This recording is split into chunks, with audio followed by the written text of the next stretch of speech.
Hi guys, sorry to interrupt your viewing, but please subscribe to the channel and like this video. Thank you. At my brother's wedding, right after he kissed his bride, my mom leaned in, raised her glass, and said, loud enough for half the damn room to hear, "Too bad you're still alone at 34." Everyone laughed. I didn't. I just took a slow sip of champagne and locked eyes with her like I'd been waiting for this moment. The ballroom was over-decorated, like someone had walked into a Pinterest board titled Rustic Romance and said, "Give me everything." There were flowers dangling from the chandeliers, mason jars with personalized tags on each table, string lights crisscrossing the ceiling like a spiderweb of expectations. It was beautiful, in that overproduced kind of way that screams, "Look how perfect we are," rather than actually being perfect. I stood by the open bar, half watching, half bored, as Matt and his new wife took the stage. People clapped like trained seals, oohing and awing as they kissed again for the cameras. I knew it was a big deal for him. He'd landed the woman our mother called a real catch, which was code for thin, polite, and from a family with a boat. He looked like the center of the universe that night, with his stupid white teeth and his too tight tucks. And I stood there in a deep green dress I'd picked carefully, elegant, but not too loud, just enough to look like I gave a damn without screaming desperation. And then my mother made her move. She leaned in, smug and composed, holding her flute of overpriced champagne with those perfectly manicured nails she's had every other week since the Bush administration. "Too bad you're still alone at 34, she said, letting it ring out like a church bell on Sunday morning. It was loud enough that even the DJ paused mid-song cue. The people around us, cousins, old neighbors, one of Matt's college buddies I barely knew, they chuckled. Some of them tried to hide it behind their glasses. Others didn't bother. It was open season on my dignity. I didn't flinch. I just took a long, deliberate sip of champagne, tilted my head, and looked at her like she was something sticky I'd stepped in. That sip was for every birthday party she skipped, every boyfriend she criticized until I dumped him, every moment she'd made me feel like being unmarried was a disease that needed curing. You learn a lot about a person when they humiliate you in public with a smile on their face. It wasn't the first time she'd thrown a jab. No, this was just the loudest one. My mother was never violent, never even raised her voice much, but her weapons were colder than fists, sarcasm wrapped in concern, judgment baked into compliments, little, just saying, bombs she'd drop at the dinner table. When I got promoted at 29, she said, "At least your job's going well, that's something." When I bought my own house, she asked, "All by yourself? Isn't that lonely?" And when I told her I didn't want kids, she stared at me like I'd just confessed to murder. So her little performance tonight? Honestly, it was predictable. Matt, of course, didn't hear a damn thing. He was too busy basking in applause, dancing his first dance to some John Legend song while our mother played her part as the elegant matriarch in a floor-length dress with just the right number of sequins. That woman knew how to play a crowd, and she'd been doing it since I was a teenager. I wandered outside for air, letting the cold bite at my skin, knowing I'd have to go back in eventually and smile through another round of family gossip and forced conversations. But standing there, listening to the muffled music and fake laughter through the glass doors, I felt something else bubbling under the surface. Not sadness, not anger exactly. Something sharper, cleaner, like clarity. I wasn't mad she said it. I was mad she still thought it would work. There's something funny that happens when people believe they've got you figured out. They stop asking questions. They stop listening. They lock you in a little box labeled still single, still figuring it out, still not enough, and forget that people evolve when no one's looking. That silence I gave her after her jab? That wasn't defeat. That was strategy. Because here's the thing, she had no idea. She didn't know what I'd been planning for weeks. She didn't know what had already happened 2 weeks ago. She didn't know about the dress, or the sand beneath my feet, or the ring on my finger that I wasn't wearing tonight. And that's the part that made me smile. As Matt and his wife swayed under the lights, twirling like they'd just stepped out of a fairy tale, my mom clapped along proudly, the image of perfect motherly grace. I walked back in, picked up my half-finished glass of champagne, and caught my reflection in the mirror behind the bar. Alone, huh? You think I came here alone? That's cute. My brother Matt was born with a spotlight already shining on him, like the universe had reserved a standing ovation just for his birth, while I showed up 4 years later, quiet and curious, and no one even thought to clap. He had the grin, the charm, the smooth-talking way of making people like him instantly, even when he hadn't done a single goddamn thing to earn it. The kid brought home average grades and got praised for balancing life, while I sweated blood for straight A's and got asked why I couldn't smile more. Our family orbit revolved around him like he was some kind of gravitational sun, and I was just the distant satellite flickering in the dark, barely visible unless I crashed into something. I was the weird one, according to Mom. The artsy one. The intense one. The one who liked books too much and boys too little, at least the ones she approved of. I used to draw for hours in the corner of the living room while Matt ran circles around the place, and she'd pat him on the head and say, "Boys need to be boys." When I showed her a sketch I'd worked on for 3 hours, she said, "That's nice, but it's not really useful, is it?" The message was clear, his chaos was charming, mine was inconvenient. When Dad died, I was 17, and Matt had just turned 21. It was sudden, a heart attack while he was mowing the damn lawn. I was the one who found him, slumped over the mower, one hand still gripping the handle like he was holding onto life by accident. Matt didn't come home for another day. He was away at college, living his best life, and when he walked into the house, my mother collapsed into his arms like he was the only thing keeping her upright. I remember standing in the hallway, still wearing the same jeans I'd worn when I found Dad, and thinking, so that's how this is going to be. After that, something shifted between her and me, like she'd made some quiet decision that I wasn't going to be the child she leaned on. She didn't yell or rage or even cry much around me. She just withdrew. Her love turned into checklists. Did I eat? Did I get into college? Did I apply for internships? And her silence got louder with every passing year. Matt became the hero son who kept it together, and I became the strange daughter who wrote poetry about dead things and didn't date enough men with steady jobs. The thing about being labeled the disappointment is, after a while, you start to protect your joy like it's contraband. You hide the good things so no one can touch them, twist them, or take them away. That's what I did with Ethan. We met when I was 28. That was 5 years ago. No, wait, 6. Shit. Whatever, math wasn't the reason we fell in love anyway. I met him at a bookshop, of all places, the kind with creaky floors and mismatched lamps, and a tiny espresso bar that never cleaned the milk steamer properly. He handed me a novel I'd been eyeing, made some sarcastic remark about the author being overrated, and I laughed in spite of myself. He was sharp, kind without trying to impress, and when we talked, I didn't feel like I had to translate my thoughts into smaller, simpler versions. With him, I could be the whole damn storm, and he didn't flinch.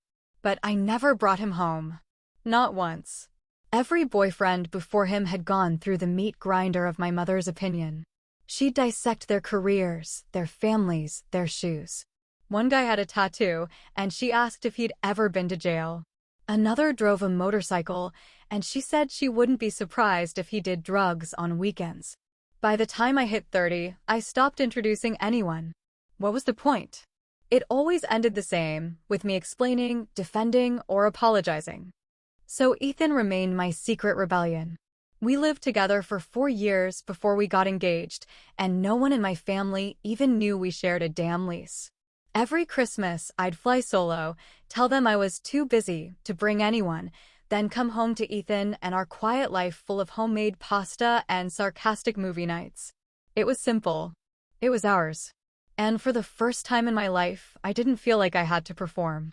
But something shifted last fall.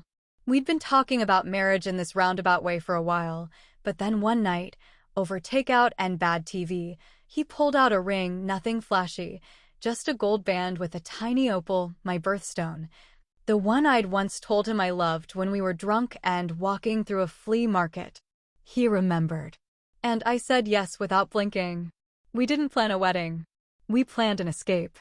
We flew to the coast 2 weeks before Matt's big day, rented a little house with peeling shutters and a wild backyard, and got married barefoot under an arch made of driftwood and white cloth. It was quiet. It was messy. It was absolutely perfect. I didn't tell anyone. Not a soul. Not Matt, not Mom, not even my best friend from high school who I still text once a month like we're pretending to stay in touch. It wasn't out of malice. It was protection. It was choosing peace over performance. I wasn't going to let anyone shrink my joy to fit their comfort zone. That night, after the wedding reception, I got back to my apartment, kicked off my heels, and opened my phone.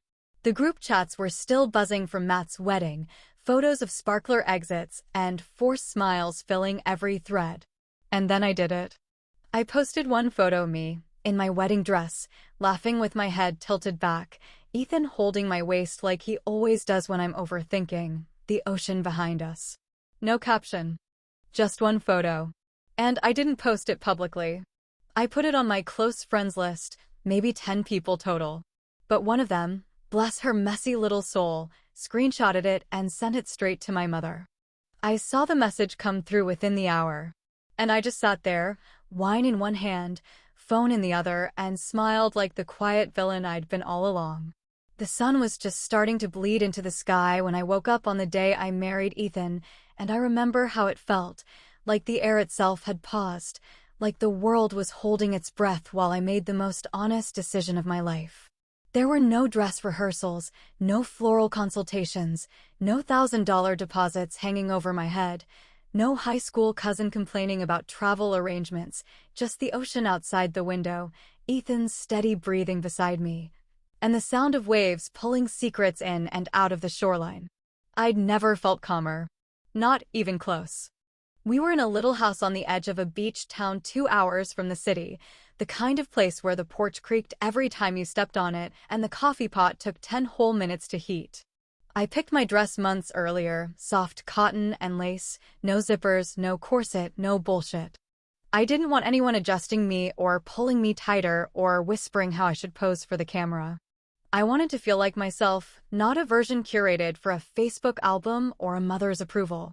Ethan wore a white button-down and khakis, rolled at the ankle like we were playing at being casual, but still wanted to look nice in the photos. Our friend Sasha officiated.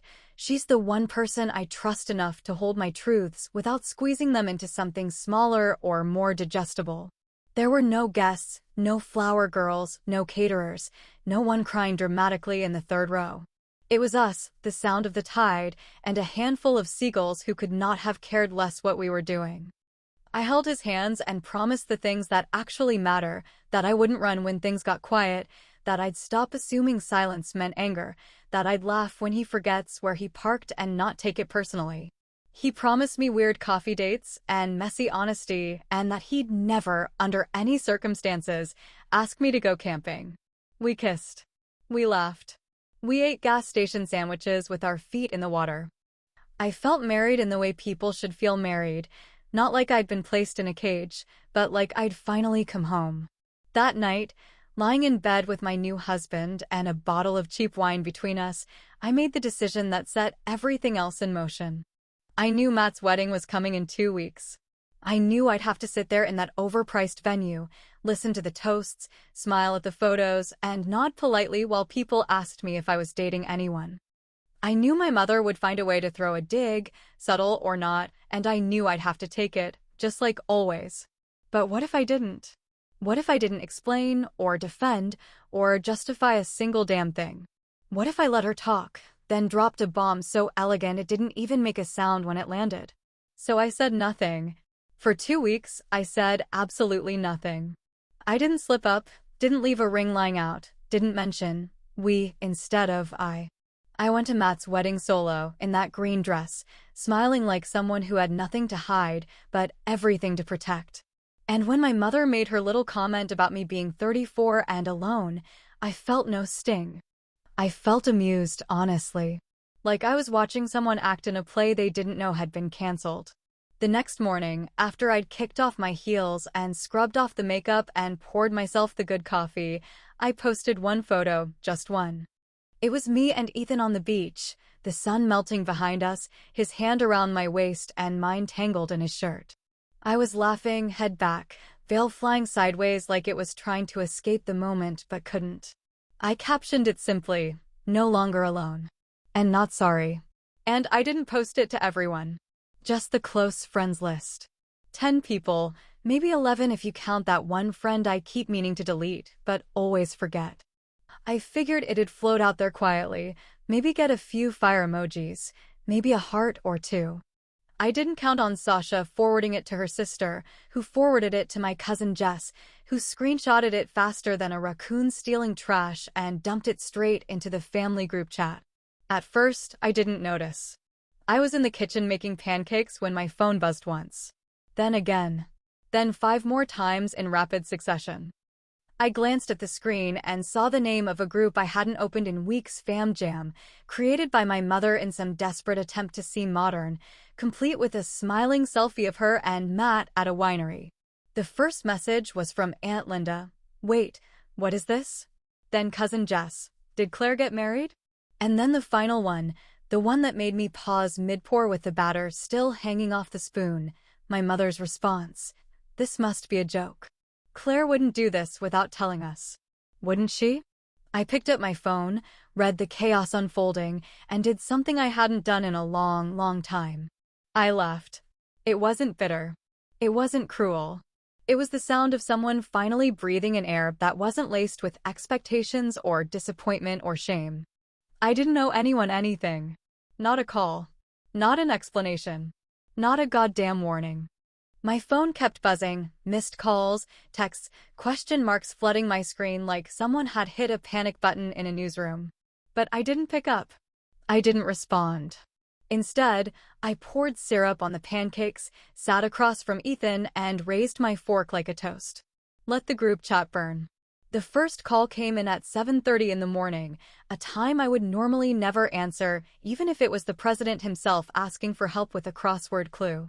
It buzzed once, and I silenced it, already knowing by the area code that it was my mother. She left no voicemail, just the silence of expectation. Then it rang again, and again after that, and then my phone practically did a full-body vibration across the counter from all the alerts piling on top of one another like a digital avalanche of opinions, guilt trips, and pure, uncut maternal panic. I didn't answer a single one. Instead, I opened my laptop, poured myself another cup of strong black coffee, the kind that could burn through steel if you left it sitting too long, and started scrolling through the screenshots that Sasha had already started sending me, one after the other. Like she was documenting a slow-motion explosion in real time. The group chat was a goddamn circus. Aunt Linda, in her usual passive-aggressive Christian warrior tone, had dropped a Bible verse within minutes of the wedding photo surfacing. Something about obedience and honor, though it wasn't clear if she was implying I should have honored my mother by inviting her or if my marriage itself was somehow an act of defiance against God. Knowing Linda, probably both. Then came the questions, not the curious, supportive kind, but the nosy, dramatic, ego-bruised kind. Why would she keep this from us? Did she elope with a stranger? Is he even Christian? Was she pregnant? I swear, that one came from Cousin Marianne, and I could practically hear her gleeful little gasp from 2 states away as she typed it. The assumptions started rolling faster than the facts ever could. No one asked if I was happy. No one asked what the ceremony was like, or what I wore, or what kind of vows we said. No one cared about us.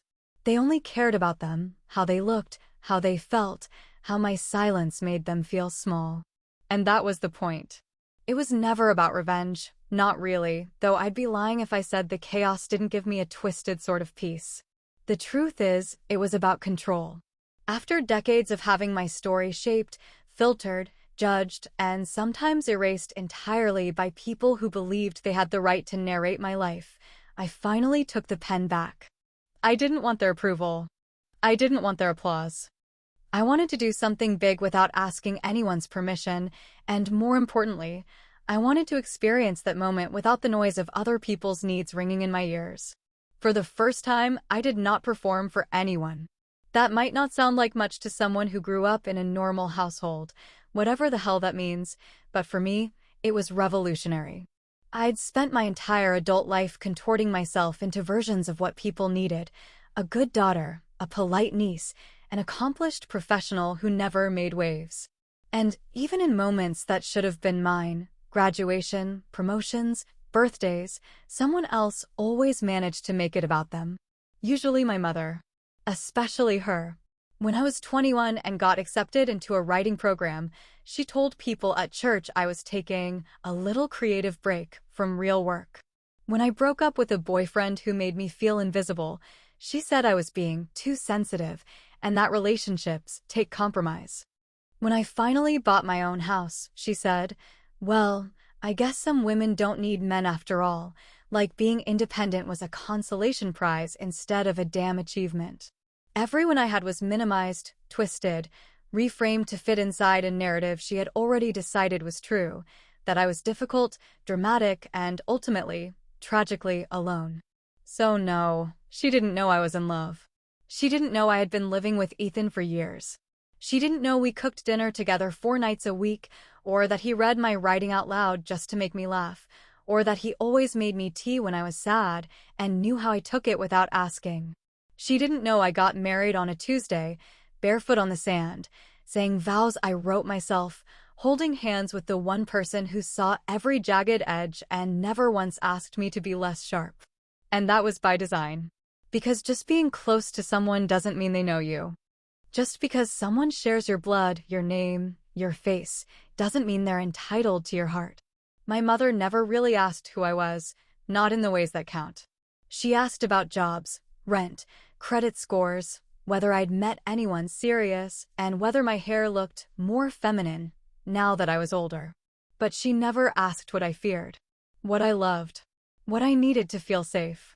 And when someone never asks, you stop offering. I let the phone ring again. I watched it buzz across the table like some desperate little bug trying to get my attention. Then it stopped. A voicemail popped up. I didn't listen to it. Not right away. I poured more coffee, sat on the floor with my legs crossed like a kid, scrolling through more chaos while Ethan quietly made eggs in the background like it was any other Thursday morning. Eventually, I opened the transcript of the voicemail because I didn't want to hear her voice. Reading it was bad enough. It was short, furious in that controlled, weaponized way she'd mastered over the years. "You've embarrassed me. You've humiliated your family. You've made a fool of yourself and everyone who's ever cared about you. How dare you?" I read it 3 times, just to be sure. She didn't mention my husband. She didn't say his name. She didn't ask if I was happy. She only talked about herself. And somehow, that was the final confirmation I didn't know I needed. I set my phone down. And then it buzzed again. A new message. This one was from Matt. Just 2 lines. "Mom's having a meltdown. She says you ruined her reputation." The text came mid-morning, just after I'd sat down with my second cup of coffee and a half-hearted plan to finally clean the closet I'd been ignoring for months, and I'll admit, I almost didn't answer. It was Matt, asking to meet, not demanding, not guilt-tripping, just a plain and simple, "wanna talk," followed by a time and a place I knew too well. The bar wasn't fancy, wasn't loud, wasn't trying to be anything other than what it was: a place with sticky floors, decent whiskey, and a jukebox that only played sad country songs from before the year 2000. I hadn't been back there since the night he told me he was going to propose, smiling like a fool over a basket of garlic fries and saying something about locking it all down. I showed up early because I wanted to control the moment, wanted to pick the booth with the best sightlines, and decide where the sun hit the table. He walked in 10 minutes late, looking tired but still groomed in that Matt way, like he'd come from a meeting where people shook his hand and called him sir. He sat down without saying much, ordered a whiskey neat, and gave me a look I couldn't quite read. Part older brother, part confused civilian caught in a war zone he didn't understand. "You really did it," he said finally, breaking the silence like someone poking a sleeping bear just to see what it does. "I really did," I said, keeping my tone even, not smug, not defensive, just grounded in something he couldn't touch. He laughed, not the full-bellied kind, but that soft, disbelieving chuckle you get when someone hands you a truth wrapped in barbed wire. "You could have told me," he said, and for the first time in a while, there wasn't accusation in his voice, just confusion, maybe a little pain. "You would have told Mom," I said plainly, and he didn't deny it, which I appreciated. "She's freaking out," he said, stirring the melting ice in his glass with a cocktail straw like he was trying to distract himself from the conversation. "She thinks you did it just to spite her." I didn't answer right away. I let the jukebox do its thing for a minute, Willie Nelson humming about heartbreak in the background while I considered how honest I really wanted to be. Then I looked up at him and said, "Yeah, I did. And it felt fucking great." He blinked, like he wasn't sure whether to be mad or impressed, and then something shifted in his face, that perfect mask of his cracked just a little. "You know what's messed up?" he said, leaning back against the booth like the weight of his own life was suddenly pressing down on him. "I get all the attention, the congratulations, the toast speeches, and none of it feels real. It's like I'm just performing a role I didn't even audition for." I stared at him for a moment, not sure whether I wanted to punch him or hug him. For all the years I'd spent resenting the way he was treated, the golden boy, the favorite, the success story, I'd never considered that maybe he felt just as trapped by it all. Maybe the pedestal was just another kind of prison, one with applause instead of bars. "She wanted a daughter who fit her story," I said slowly, not looking at him now, but at the condensation rolling down the side of my glass. "And you were the golden son who could do no wrong." So I got out the only way I could. "I stopped telling her anything." "She said you humiliated her," he said, and I let out a short breath that wasn't quite a laugh. "She's humiliated me for years," I replied. "She just did it in prettier clothes and nicer settings." He didn't argue. He just nodded slowly, like he finally saw the thread of it all, how each comment, each comparison, each subtle dig had built this moment long before the wedding dress and the beach and the caption that shattered her perfect little illusion of control. "I don't know if what I did was right," I said, surprising even myself with the honesty. "But I know it was mine, and for once, that was enough." He looked at me then, really looked, not like a brother checking in, but like a man seeing a woman he didn't fully understand and finally admitting it. "You seem happy," he said, like it was a question and a blessing all at once. "I am," I said. "And it wasn't a performance." We sat in silence for a while after that, watching the light shift across the floor and the bartender wipe down glasses with the kind of slow focus reserved for people who've seen too many things they can't talk about. When the check came, Matt paid without a word, like he was still playing Big Brother even when he didn't know the rules anymore. Outside, the air smelled like asphalt and summer and regret, and as we stood on the curb, neither of us knowing what to say next, he reached out like he might hug me but didn't. I didn't move forward either. "Some distances you just let be." "I'll tell her you're okay," he said finally, and I nodded. "Tell her whatever makes her sleep at night," I replied. Then I turned and walked away, not quickly, not dramatically, but with the kind of steady certainty you only get when you stop apologizing for the life you built without an audience. I didn't get the applause, but I got the peace, and somehow that felt louder.